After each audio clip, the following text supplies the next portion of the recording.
Hey guys, we're in Genesis chapter 2. We're going to read verse 4. It says, "These are the generations of the heavens and the earth when they were created in the day that the Lord God made the earth and the heavens." I absolutely still enjoy, but not just enjoyed, but still enjoy listening to stories and listening to scientists who are discovering amazing things about the earth. I'll watch reels sometimes, man, where I'm just like, man, that is so amazing. How big space is and how it's still expanding and the mathematics behind it. And they show us how, how the universe works, how the galaxies work, how the solar systems work, how the planets work, all the way down to how human systems work.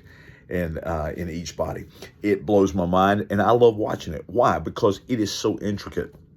The other day, I saw a picture, and you can look this up, but they finally got, they have actually shown as much detail as they possibly can at this point. Sure, there will be more later, but as much detail that they can as they can show of a human cell, and it looks like a carnival inside there. I mean, it looks like it is amazing, all of the things that are happening inside there. It looks like a very busy city inside of one human cell. If you get a chance, look that up. But you know what happens? The longer we go looking into science and studying like we should, the closer we come to God, And I cannot remember, and this just popped into my head, so I hope I don't murder this quote, but you can look this up. But it was a scientist at the time, and I think it was 1800s, might have been early 1900s, but I think it was 1800s, but quite possibly the early 1900s. But the scientist said this. Scientist says, the first gulp of science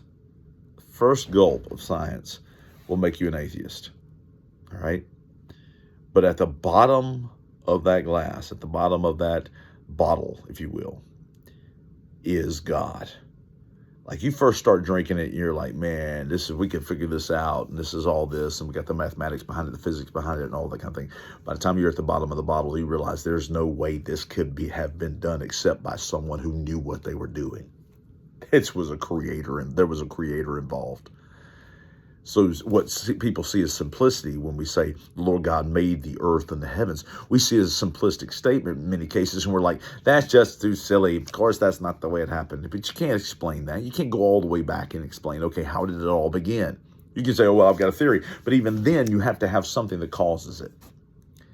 But I'm blown away because no matter how much science and how much studying we do, which is all neat. I think it's very good that we are studying and we are people who look into things. I think it's wonderful because the more we do, the more we realize it can't be anything but a great designer, a great God, a great and mighty God who knew exactly what he was doing. Wow. Look up that video of the cell and how they have not just the old videos or the old pictures of a human cell, but what they have found and what they have seen inside of those cells. It will blow your mind. And it always ends up pointing right back to God. See y'all. Bye-bye.